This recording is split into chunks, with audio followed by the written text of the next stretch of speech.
और दुख तो भगवान से अगर आता है, धन संपत्ति सब भगवान से आ रहे हैं, तो भगवान सबको ही अंबानी क्यों नहीं बना देते?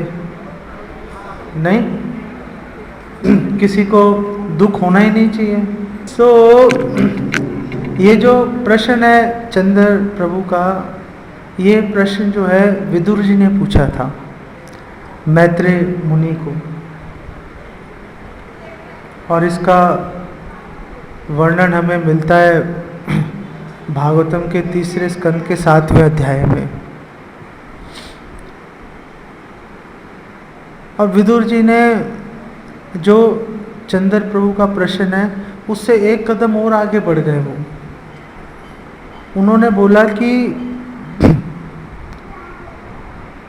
भगवान तो सबके साथ रहते हैं, अंडांतरस्थ परमाणु चयांतरस्थ, भगवान तो कण कण में है, हर जीव के साथ हैं भगवान। और भगवान सच्चिदानंद है और आत्मा जो है भगवान की अंश है, तो वो भी सच्चिदानंद है, तो फिर आत्मा दुख क्यों भोग रही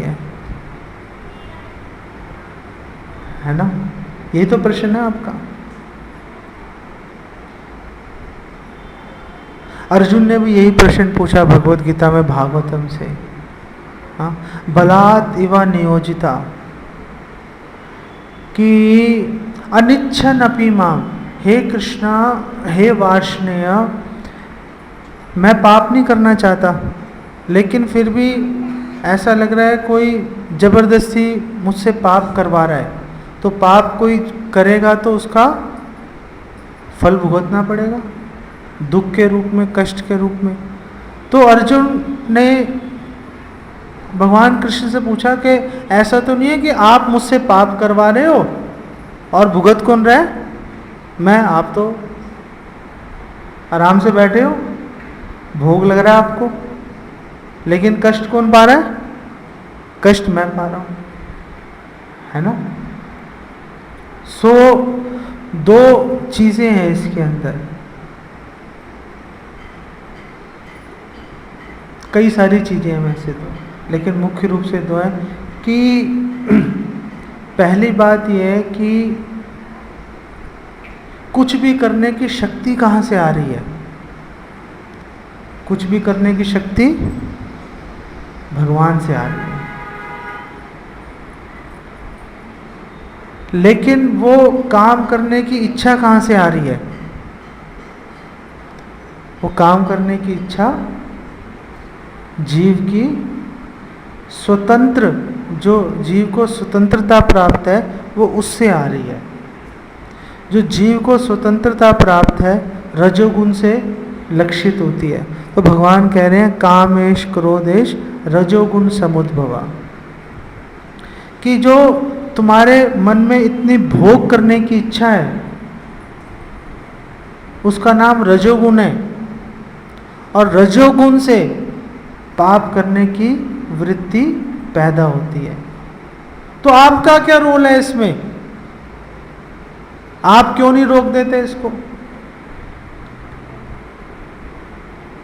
सो भगवान कह रहे हैं मेरा रोल है उपदृष्टा अनुमंता चा, मैं देख रहा हूं तुम क्या कर रहे हो और अनुमति दे रहा हूं, कर लो। तो क्यों अनुमति दे रहे हो गलत काम करने की? मत करने दो गलत काम,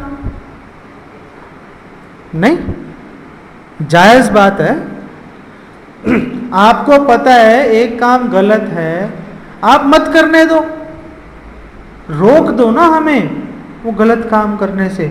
आपको पता है वो गलत है, मैं करूंगा तो मुझे दुख मिलेगा आगे जाके, आप क्यों नहीं रोक रहे उसको?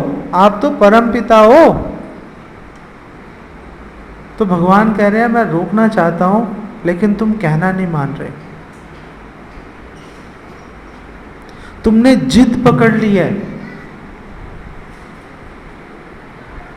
तो इसका उदाहरण हम देख सकते हैं, जैसे कोई छोटा बच्चा अपने पिता से जिद करता है, हाँ मुझे वो चिप्स खाने हैं या क्या चॉकलेट खानी है, बेटा दांत खराब हो जाएंगे, नहीं मुझे खानी है।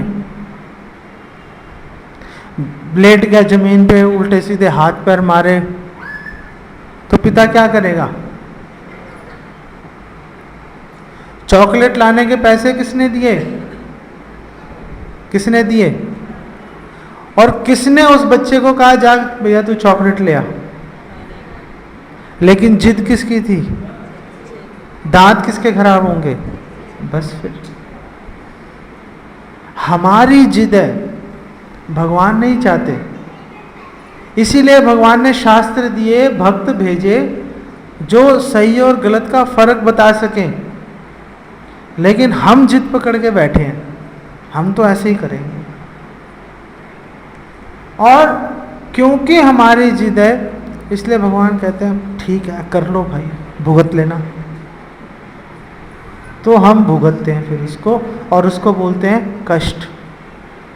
इसीलिए जो भगवान का कहना मानते हैं उनको कष्ट नहीं मिलते, जो भगवान का कहना नहीं मानते उनको कष्टों का सामना करना पड़ता है। भगवान का रोल क्या है? भगवान परम पिता है, वो न चाहते हुए भी हमारी इच्छा को पूरी कर देते हैं, क्योंकि हम जिद पे अड़े हुए हैं, खाना नहीं खाएंगे।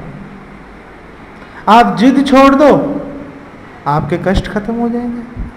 बात